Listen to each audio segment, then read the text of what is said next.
ഇപ്പോൾ കോട്ടയം, ഇടുക്കി, അതുപോലെ തന്നെ പത്തനംതിട്ട 3 ജില്ലകൾ ഇതിൽ വരുന്നില്ല. വയനാട് സമാന്തരമായിട്ടുള്ള ഒരു ചങ്ങല കണ്ണികൾ തീർക്കുന്നുണ്ട്. അപ്പോൾ നിർഭൻ സാലി മുഹമ്മദ്, മധ്യ കേരളത്തെക്കുറിച്ച് നമ്മൾ ഇതുവരെ സംസാരിച്ചിട്ടില്ല. അപ്പോൾ സാലി നമ്മൾക്ക് പോകുന്നു, സംസാരിച്ചോളൂ. ഇല്ല, ഞാൻ സാലിയിലേക്ക് പോകുമ്പോൾ സാലി ഇത് കേൾക്കുന്നുണ്ടായിരിക്കും. അതായത് നമ്മൾ ഈ വരുന്ന കമന്റുകളിൽ പ്രധാനപ്പെട്ട ചില കമന്റുകൾ, ജനങ്ങൾ ഇതെങ്ങനെയാണ് ഒരു സംഘം മാധ്യമങ്ങൾ ബോധപൂർവം പ്രചരണത്തെ അവഗണിക്കാൻ ശ്രമിക്കുമ്പോഴും കോൺഗ്രസ് കുടുംബാംഗമായിരുന്ന ഞാൻ, പി.കെ. ബാബു പറയാം, ആയിരുന്ന ഞാൻ 87 മനുഷ്യച്ചങ്ങലിൽ പങ്കെടുത്തതിന് ശേഷമാണ് ഇടതുപക്ഷത്തേക്ക് അണിചേരാൻ വന്നത് എന്ന കാര്യം പറയുന്നുണ്ട്. അങ്ങനെ കുടുംബമായി ഈ മനുഷ്യച്ചങ്ങലിൽ പങ്കെടുക്കും എന്ന കാര്യം ദിലീപ് ശ്രീധർ പറയുന്നുണ്ട്. അങ്ങനെ സമസ്ത വേറൊരു കാര്യം കൂടിയുണ്ട്, ആ പത്രത്തിൻ്റെ പേര് പറയുന്നുണ്ട്. 87 മനുഷ്യച്ചങ്ങലയുടെ ട്രയലിനിടയിൽ ഒരു പത്രം, ആ പത്രത്തിൻ്റെ പേരിവിടെയുണ്ട്, ഫോട്ടോ എടുത്ത് ചങ്ങല പൊട്ടി എന്ന് പ്രചരിപ്പിച്ചത് ഓർക്കുന്നുണ്ട് ഞാൻ. ഇന്ന് അവരെന്താണാവോ ചെയ്യാൻ പോകുന്നത് എന്ന കാര്യം ചോദിച്ചു. നേരത്തെ വി.കെ. സനോജും വസീഫും പറഞ്ഞത് ഇന്ന് അവർ പുതിയ മാർഗമായിരിക്കും സ്വീകരിക്കുക. അതായത് എവിടെയാണ് ജനങ്ങൾക്ക് ബുദ്ധിമുട്ടുണ്ടായി, ചങ്ങല കാരണം ആശുപത്രിയിൽ പോകാൻ ആംബുലൻസ് കിട്ടിയില്ല എന്നൊക്കെ പറഞ്ഞ് പുതിയ കഥയായിട്ടായിരിക്കും വരിക. പക്ഷേ എങ്ങനെ ഈ മാധ്യമങ്ങൾ, ഒരു സംഘം മാധ്യമങ്ങളിനെ അവഗണിക്കാൻ ശ്രമിച്ചിരുന്നാലും ജനങ്ങൾ ഈ ചങ്ങലയ്ക്കൊപ്പം അണിചേരും. കാരണം കേരളത്തിൻ്റെ പൊതുവിഷയമാണ്. ഇനി സാലിയിലേക്ക് പോകാം. സാലി, മധ്യ കേരളം നമ്മൾ കാസർഗോഡ് നിന്ന് ആരംഭിച്ചതാണ്.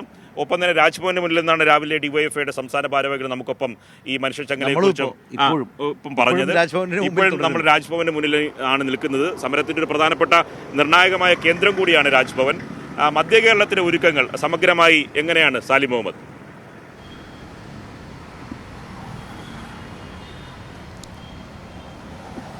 ശരത്ത് നിർഭൻ, അതായത് മധ്യ കേരളത്തിൽ 5 ജില്ലകളിൽ 3 ജില്ലകളിലൂടെയാണ് കടന്നു പോകുന്നത്. കോട്ടയവും ഇടുക്കിയും ഈ ചങ്ങലയുടെ ഭാഗമാകുന്നത്.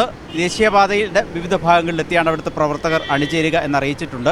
അതുകൊണ്ട് തന്നെ ആലപ്പുഴ, എറണാകുളം, തൃശ്ശൂർ ജില്ലകളിലൂടെയാണ് മധ്യ കേരളത്തിൽ ഈ ചങ്ങല കടന്നു പോകുക. അതായത് ചെറുതുരുത്തിപ്പാലം, തൃശ്ശൂരിന് ചെറുതുരുത്തിപ്പാലം മുതൽ ആലപ്പുഴ കൊല്ല അതിർത്തിയായ ഓച്ചിറ വരെ ഏതാണ്ട് 176 കിലോമീറ്റർ ദൈർഘ്യം വരുന്ന, ഏതാണ്ട് ഒരു 5-5.5 ലക്ഷത്തോളം പേർ അണിനിരക്കുന്ന, അത്രയും പേർ കണ്ണികളാകുന്ന ഒരു വലിയ ശൃംഖല, ഒരു ചങ്ങലയാവും ഈ മധ്യ കേരളത്തിലെ 3 ജില്ലകളിലായി തീർക്കുക. ഞാൻ നേരത്തെ സൂചിപ്പിച്ചതുപോലെ കോട്ടയം ജില്ലയിലെ പ്രവർത്തകർ ആലപ്പുഴ കളർകോട് ഭാഗത്ത് അണിനിരക്കാനാണ് ഡിവൈഎഫ്ഐ നിർദ്ദേശിച്ചിരിക്കുന്നത്. ഒപ്പം തന്നെ ഇടുക്കിയിൽ നിന്നുള്ള പ്രവർത്തകർ എറണാകുളം ജില്ലയിൽ അങ്കമാലി ഭാഗത്തും എത്തണമെന്ന് അറിയിച്ചിട്ടുണ്ട്. അതിനുള്ള ക്രമീകരണങ്ങളും ആ സംഘടന ചെയ്തിട്ടുണ്ടെന്നാണ് മനസ്സിലാക്കുന്നത്. യുവജനങ്ങൾക്കൊപ്പം വലിയ തോതിൽ ബഹുജനങ്ങൾ, സാംസ്കാരിക പ്രവർത്തകർ, ചലച്ചിത്ര മേഖലയിലെ പ്രമുഖർ, നിയമവിദഗ്ധർ, അങ്ങനെ എല്ലാ മേഖലകളിലുമുള്ള ആളുകൾ ഈ ചങ്ങലയുടെ ഭാഗമാകും എന്നുള്ളതാണ്. ഏതാണ്ട് സമാനമായി 87-ലേതുപോലെ തന്നെ 87-ൽ മനുഷ്യച്ചങ്ങല, 89-ൽ മനുഷ്യക്കോട്ട, 96-ൽ റെയിൽവേക്ക് സമാന്തരമായി മനുഷ്യ ശൃംഖല, അങ്ങനെ ഒരുപാട്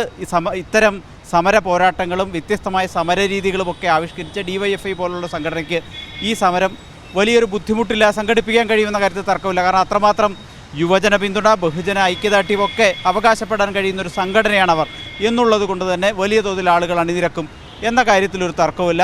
മധ്യ കേരളത്തെ സംബന്ധിച്ചിടത്തോളം ഈ പറയുന്ന, ഞാൻ നേരത്തെ സൂചിപ്പിച്ച ആ ദൈർഘ്യം യഥാർത്ഥത്തിൽ മനുഷ്യ ചങ്ങല, മനുഷ്യ മതിലായി അല്ലെങ്കിൽ മനുഷ്യ കോട്ടയായി മാറുന്ന ഒരുപാടിടങ്ങളുണ്ടാവും എന്ന കാര്യത്തിലും തർക്കമില്ല. ഞാനിപ്പോൾ നിൽക്കുന്നത് വൈറ്റില ജംഗ്ഷനിൽ, വൈറ്റില ഫ്ലൈ ഓവറിൻ്റെ കീഴിലാണ്. ഇവിടെയാണ് മനുഷ്യ ചങ്ങലയിലെ ഒരു പ്രധാന കേന്ദ്രമായി മാറുക. ഒട്ടേറെ സാംസ്കാരിക പ്രവർത്തകർ, രാഷ്ട്രീയ നേതാക്കൾ, എഴുത്തുകാർ, ചലച്ചിത്ര മേഖലയിലെ പ്രമുഖർ ഒക്കെ ഇവിടെ ഈ വൈറ്റില ജംഗ്ഷനിൽ അണിനിരക്കുമെന്ന് അറിയിച്ചിട്ടുണ്ട്.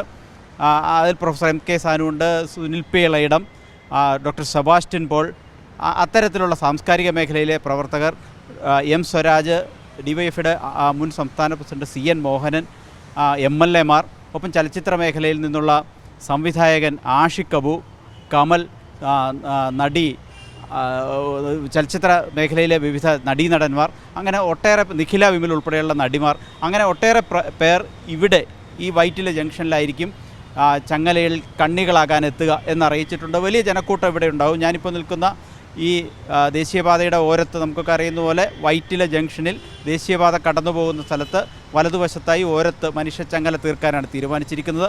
അങ്ങനെ ആ മനുഷ്യച്ചങ്ങലയുടെ ഭാഗമാകാൻ മധ്യ കേരളവും ഒരുങ്ങിയിട്ടുണ്ട്. അത് പൂർണ്ണ സജ്ജമായി നമ്മളും ജനങ്ങളിലേക്ക് എത്തിക്കും. എല്ലാ സജ്ജീകരണങ്ങളും ഒരുക്കിയിട്ടുണ്ട്. ശരത്ത്, നിർഭൻ. ശരി, സാലിയോട് നമ്മുടെ സജ്ജീകരണങ്ങളെ കുറിച്ചൊന്നും ചോദിക്കേണ്ടി വന്നില്ല. സാലി അത് ഉൾപ്പെടെ ചേർത്തു. സാലിക്ക് ട്രെൻഡ് മനസ്സിലായി, അതുകൊണ്ട് ശരി, അതെ, വിശദീകരിച്ചു. അപ്പോൾ ശരി സാലി, താങ്ക് യു. അതായത് മധ്യ കേരളം, ഇപ്പോൾ വൈറ്റിലയിലെ ഏറ്റവും തിരക്ക് പിടിച്ച സ്ഥലത്ത് നിന്നാണ്, വൈറ്റില ഹബിന് സമീപത്ത് നിന്നാണ് ഇപ്പോൾ സാലി സംസാരിച്ചത്. സാംസ്കാരിക സാമൂഹ്യ രംഗത്തെ പ്രമുഖരൊക്കെ വൈറ്റിലയിലാണ് മനുഷ്യ ചങ്ങലയിൽ കണ്ണികളാവുക എന്നതുകൂടിയാണ് സാലി മുഹമ്മദ് സൂചിപ്പിച്ചത്.